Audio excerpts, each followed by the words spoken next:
Hello everyone, MFPallytime here. Welcome back to Rogue Legacy 2. Starting this video off on a very different note, I forgot to read the lore from the prime estuary that we took down in the Kragluian Plateau.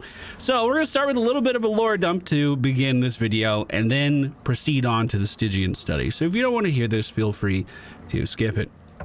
But I've also cleared this entire zone looking for this area and cleared the original castle. It's way too far over for me to scroll.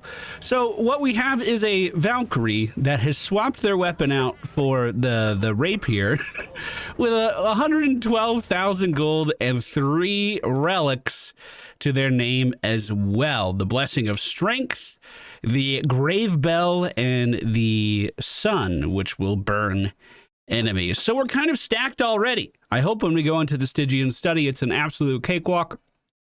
I feel like Valkyries, honestly, are probably the best class in the game. Best overall class in the game. They can attack really well, and the ability to just deflect everything is so crazy strong. But thank you guys for joining me today. I hope you enjoyed today's video. Let us get into the lore. Autumn leaves dance in the sky as young Nama opens her eyes. She wipes the metallic taste of blood from her mouth. The ambush had gone terribly wrong. She glances about to find her older sister Miriam lying unconscious nearby, her legs clearly broken. As she reaches out to her ailing sibling, she suddenly feels cold metal clamped down around her throat. She grasps the gauntlet of estuary Lamech, effortlessly lifts her off the ground to face him. With a desperate cry, Nama swings her sickle only to feel it shatter against his chest plate. The farmer's blade useless against the unyielding royal armor. Even as she struggles to breathe, she thinks about how he had ransacked their farm, destroyed their home, and ruined their lives. She and her sister had spent their days seeking vengeance, but their hatred meant nothing to him. She stares deep into his eyes, but sees only apathy. A ghostly blue sword materializes in his free hand, and she braces herself for the end. Lamech, stop! A voice rings out from behind her, and the grip on her neck suddenly releases. Devoid of strength, she crumbles backwards into the dirt. She feels the sting of a rock strike the back of her head. Then darkness envelops her. Nama wakes with a throbbing headache and finds herself lying on a cot inside a giant makeshift tent. Around her lies dozens of wounded soldiers, tended by a handful of doctors and nurses. She turns to see Miriam sleeping on a cot nearby, her leg wrapped in a makeshift splint. The throbbing in her head subsides. You're finally awake. I see they've taken good care of you and your sister. The voice was the same one she heard earlier. It comes from a man in a gold lace cloak emblazoned with white and black trees, the sigil of the invading army. He grabs an empty chair and neatly places it by her bedside before settling down. My name is Enoch, and I was hoping you could tell me about this. He pauses and fishes an apple out of his pocket, an apple that she had grown. Nothing grows where armies have fought. The corpses stain the soil and the metals poison the water. To grow food on that kind of land takes talent. To grow the amount that you have takes a miracle. His compliment sparks a sense of satisfaction that she cannot repress, and she hates herself for it. He waves a hand, gesturing towards the other soldiers in the ward. The war may claim the lives of thousands of soldiers, but starvation will claim the lives of millions of innocents. I understand your distaste for politics, but the reality is people starve. Kings do not. So will you help us help the people? He hesitates before tossing the apple back to her. He smiles when she catches it. Nama stands up to stretch and looks over her reclaimed land with pride. The topsoil, once scorched and poisoned from countless battles, is now verdant green. Over the years, people have begun calling her the Nama of the harvest. She who brings feast from famine. She and her growing retinue have worked ceaselessly following the wake of the king's armies. They retiled the land, buried the dead, and cared for survivors from both sides of the battlefield. Wherever she went, the fighting stopped. The king's armies conquered lands, but it was Nama armies that united them. Trumpets blare and streamers color the skies as the procession of bards and jugglers parade through the streets.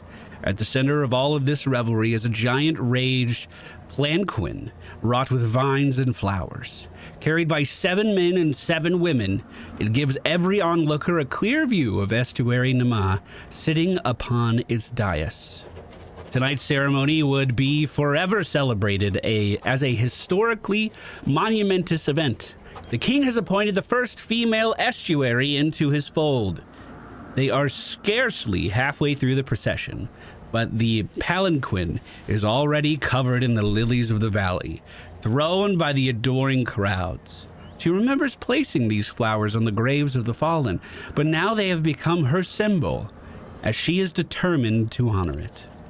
Nama pushes aside her veil and waves to the crowd, then feels an empty ache in her heart, for she knows Miriam would not be amongst them. By swearing fealty to the king and becoming an estuary, Nama has cemented her identity as a traitor in her sister's eyes. Miriam wished for a free world. Nama simply wished for a better one. She wonders if they would ever speak to each other again. At home under the canopy of the Kergluian forest, Estuary Nama pores over weekly cultivation reports sent to her by the Stygian study scholars. She can feel the land and trusts it, but the scholars do not leave anything up to intuition. Every foot of land is tirelessly graded and monitored by Estuary Enoch to ensure the forests flourish. Yet beneath the pages of measurement and predictions, she finds markings that are out of place. S++ encircled by hearts. Intuition tells her this bit of stillness is meant for her eyes alone, and a smile graces her lips. The baby kicks as she reflexively puts her hand to her stomach. She glances around nervously, but thinks that she is alone. Extending the bloodline is an obligation every estuary has to their king. Many children, many souls. But of all of those children, only the father had been an estuary. Her child, however, would be the product of 2 estuaries.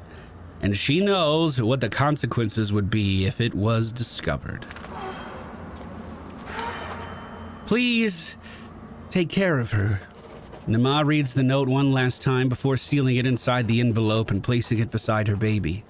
The envelope is plain, only a simple drawing of a heart with 2M written inside to adorn it. The only thing. It isn't much, but it's all that she could muster. She kisses her child one last time, then places the crib of knotted branches down in front of the farmhouse door. From a distance, Nama watches as the door opens and her sister Miriam answers the cries of a mewling baby. Oh, man. I don't care what your job is. It would be so hard to just have to give up your baby. Couldn't imagine. Well, now that the lore is over, let us begin our run for today. The Stygian study is usually where my fun time stops during our playthroughs. Although they might start it a little early with these fireballs. Usually I manage the castle pretty well up until the Sun Temple, and then it feels like I've never played the game before. So I'm going to try to enjoy this run as much as I possibly can. We do have... Wow, those are moving pretty quick. Oh my god, that's going to be this environmental thing that they're adding, isn't it? The Kergluian Plateau is going to have expanding icicles that you have to beat down. This zone's just going to be a bunch of balls bouncing everywhere, isn't it? I can already feel it. Well, the archer on the far side does manage to connect with a pretty big hit against us, and that does shred our armor as well.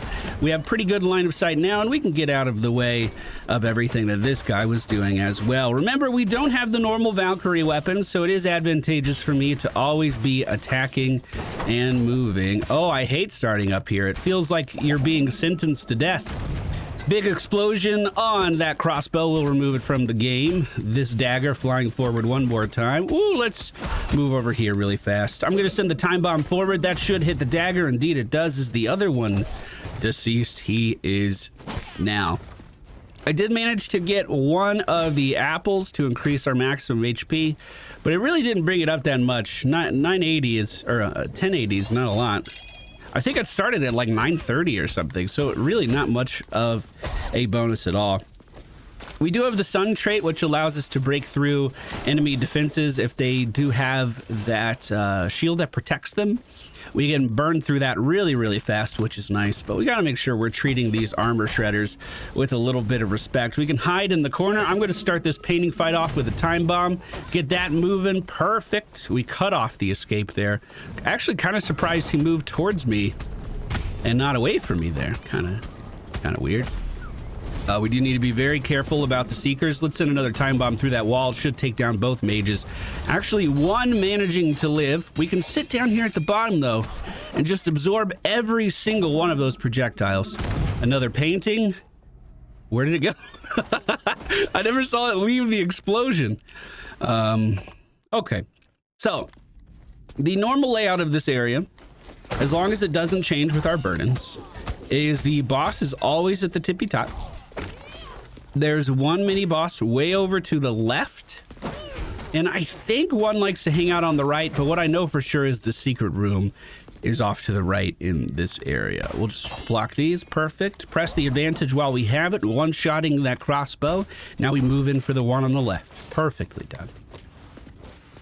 We are looking at 139,000 gold. Remember, I did clear a lot of the castle before we started.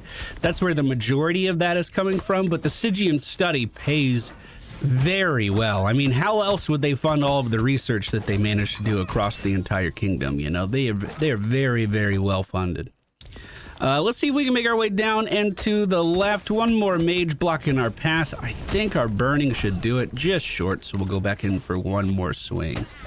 Whoa, can't remove that. Don't know why I tried. We do have, in the Kerguelen Plateau, one of the relic rooms that I uncovered. Ooh, that was close. Didn't even see that. Got really lucky. One of the relic rooms I uncovered does have that item where your character dies, but then you get a big bonus to gold, which could be very, very profitable if we're able to make it down there. But my number one priority is just knocking these mini bosses out and getting the boss open. That's what I'm here for. If we could do that, I'd be very pleased. We are sitting at full HP right now. Whoa, my thing's on cooldown. Let's push that guy down. Focus on the hammer next. We're going to stay out of line of sight of the gun for the time being. Focus on the starfish. That should be a kill. We'll make sure it is. Another barrage incoming. We dodge over it. And inside the chest, we get the Scholar Cape +4.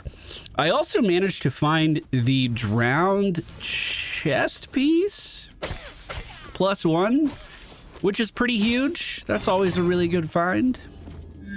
Oh, this could be good too. We have 115 resolve right now. Health drops are an additional 8% of your max health. Or defeated enemies have an 8% chance of dropping health. This one probably be more valuable to me, but that would be giving up a little bit more resolve than I'm comfortable with. Not too much more though. And let's not forget, on the other side, we do have the ability of increasing our maximum HP again. So I'll just go ahead and do that. We're basically right back where we started. There is a chance that there's some food in this, right? Or does this count as a story room? Yeah, nothing. Nothing is dropping.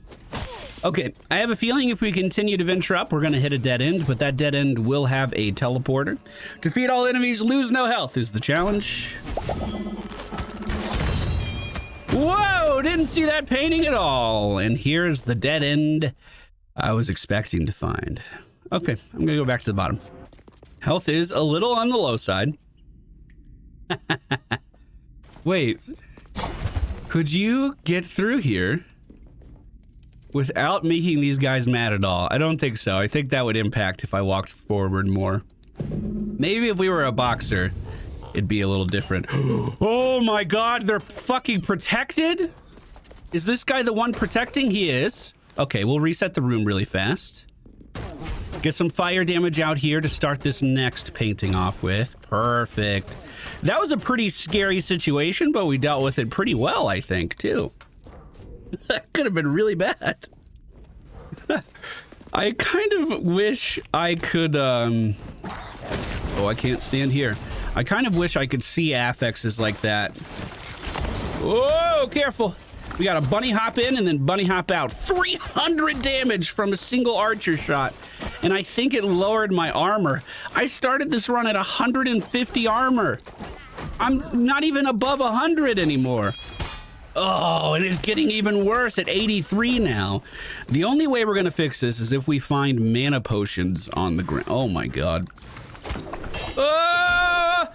Okay, I'm okay. We got a nice safe spot here. We're fine. Being able to remove that projectile, very valuable. Look at that timing as well.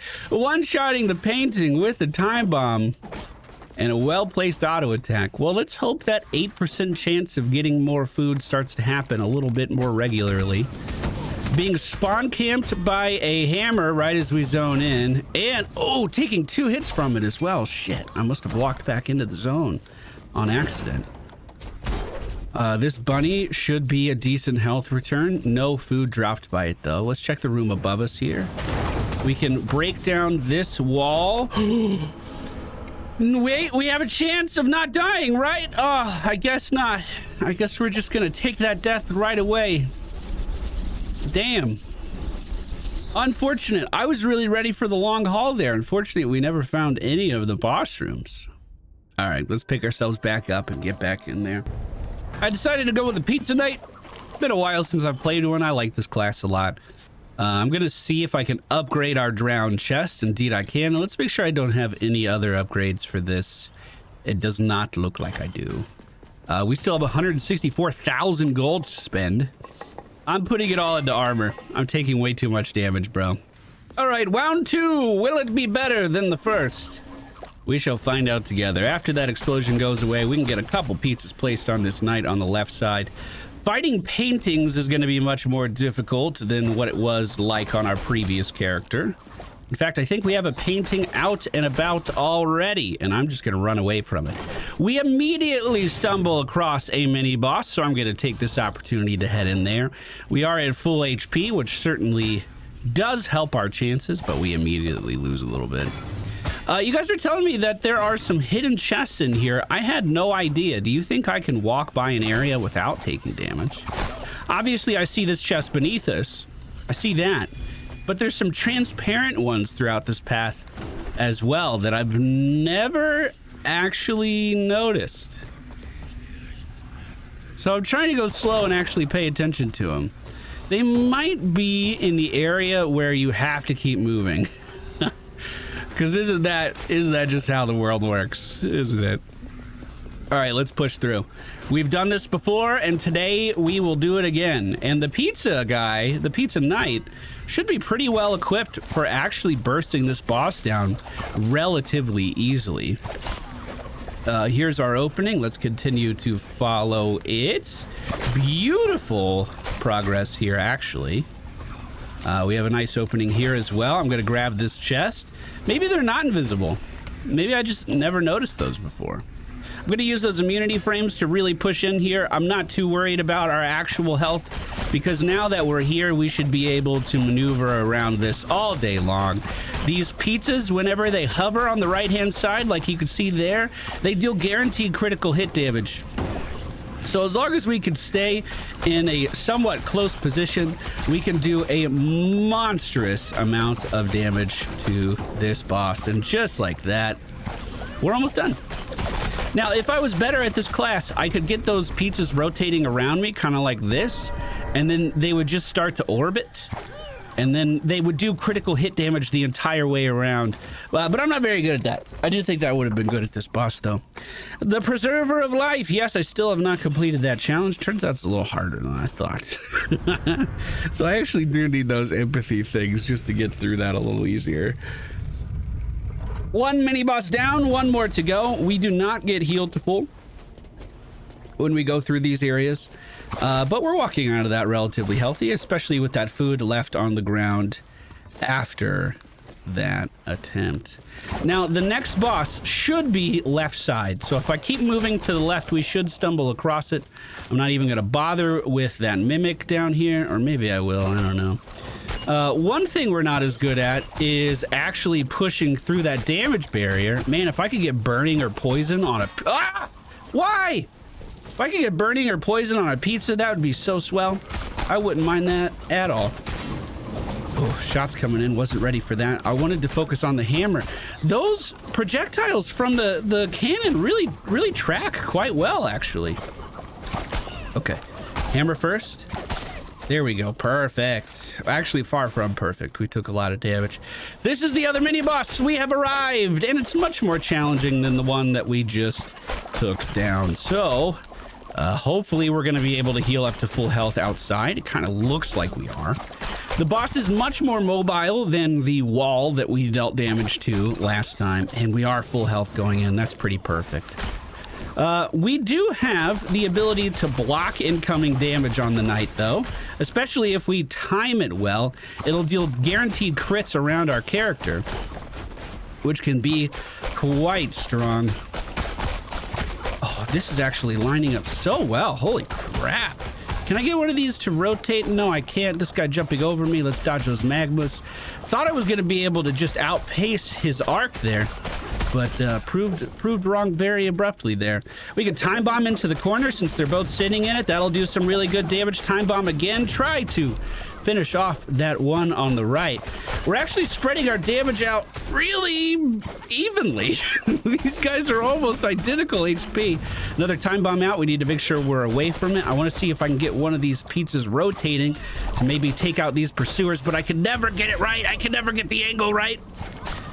One boss is down. That means we have half of the abilities to look out for, and we finish off another one with our flying pizzas. Now, in order to clear this zone, we're going to need to get to the very top of it. Mimic guarding the door. I am not interested anymore. You can have that room, bro. I don't even want it, bro. Not even contesting. This character does have that downward attack, which I guess does more damage than the standard spin kick because, whoa, God, we were able to one-shot that enemy, no problem. Oh, okay. I totally didn't see this portal up to the next level. I was really confused on how I was supposed to get here. I'm just gonna leave that room alone. There is a lot of stuff in there that could deal some big damage to us. I'm gonna try to avoid it to the best of my ability. Decent damage out on this dagger, but he's about to plow forward. We take him down just moments before that inevitable damage. I should be able to take down this starfish really easily, especially if I could aim my abilities to the right. This should be pretty easy health recovery in here. So I'm gonna kill both of these things because that's 52 HP back per target that we take down there. Hammer guarding the door again. Not too much I could do about it. Just gonna reset this room. That's a mimic down at the bottom. That wasn't even a real chest. The objective is to lose no health, which I think we did with flying colors. No problem at all. 4 seconds to spare as well. And we find another quenching rune. The answer to our armor shredding problems. The quenching rune. Okay, good push here. Looks like we're slowly but surely coming out to the top of this main room that we noped our way out of earlier. Wait for that fireball to go down and we can move. Whoa, so the top of this room was equally as bad. Is that what you're telling me? Archer above me is the biggest threat right now. Once we line of sight his stuff, everything else becomes a little bit easier. We can dash through these, for instance. We don't even have to jump around them. Oh, we got a good circling one until it was destroyed. But it did its job. And now we can finish off the rest of this room. 800, actually 922 HP. As we are noping ourselves out. Now the study might actually be close. Destroy all targets, time limit 10 seconds. I don't feel super good about my chances on this character, but maybe I'm over exaggerating a little bit. 2 cannons guarding the door and some goop floating around. Also looks like a goop starfish up at the top of the screen as well. We'll just take our time. No reason to rush here at all. Ooh, Throw it the right direction, though. There we go. It's a little bit better. One more. We're going to have to reposition off of that platform. And we managed to gobble up just under 30,000 gold for this run so far. Let's push in on this red mage. I'm going to send a... Fuck, I jumped into it. I sent a time bomb up to him. I was hoping to dip out and dodge all of that damage, but it didn't quite happen that way, did it? Painting is pretty hard for the pizza to deal damage to, and he does manage to dodge my time. Oh, whoa, and he has pursuers. You know what? Let's fucking leave. I don't want to die there. Not interested in dying there at all, to be honest with you. Ooh, here we go. Now, do we take the full health? We still haven't found the study. The study could be anywhere. We're at about the right height. If we take this health... Here, let me kill this dagger. If I can whoop, whoop, whoop. If I can kill this dagger without losing any health, well, that didn't work. Come on. Come on. Oh, I miss being able to attack down. Good damage on the mimic, though. He's going to charge one more. Oh, whoa, whoa, whoa. Come on. Too many fucking things. So there's a whole nother level of enemies above me here. Oh, big hit there as well. Okay, oh, man, there's 3 of those projectiles zooming around. Let me check up here really fast as well. We might find something in this direction. Looks like there is one more chest above there, and that's the only path that we know of that continues up. So we have to push this area if we can. We should be able to dip out here on the left, though. And there's the actual study. That study feels pretty high up in the layout today, so I think we're close to the boss as well. Ooh, good pound damage there. Nice, I like that. That's our answer for paintings. That's really good. 40,000 gold collected as we enter the study. Let me check above this. This might just be boss room. Nice. So we will take one of these. Your spin kicks deal more damage, or... so we are going to spin kick during the fight. So normally I wouldn't even think about this one. But we have a pretty good spin kick already, and now we can make it even better. That dive seems like it's going to be really, really good. And then over here, we'll take the additional HP. Even though we are going to take damage, we're going to heal for all of that health as soon as we enter this boss fight. Perfect. Now, we've done this before. This is not a prime estuary, but we don't have a very good weapon for the late... Ooh, big damage right at the start. We don't have a very good weapon for the later phases. The boss is currently locking off the left side of the platform from me and then dashing towards us. As we get into the range of that scroll, we're just going to reposition back to the center of the room. These goops will slowly enclose on me, and we just have to dash out. We pushed phase 2 pretty easily. Let's get this scroll mad. Phase 2 simply means that the boss is also going to have these projectiles circling around him. Because we put this scroll to sleep, we have a nice safe place to stand. I'm going to try to bait this on me and then dip over to this side of the room, and we'll make that scroll mad while we have a second to breathe as well. Pursuers coming out in all directions, including underneath me. You hate to see that. Whoa, 150 damage on that head pound. Really not bad at all. Dashing through. We will continue our pizza throwing as we enter phase 3 of the conflict. Now, this will be the hardest phase to deal damage in, but we'll just see how it goes. I might be able to get off some good spins here at the start, right as damage becomes active. Is he... Oh, potion throwing. This is good for me. As long as we keep our eyes on where those potions are falling, we can get to safety relatively easily. Now, this is where the pound damage comes into play.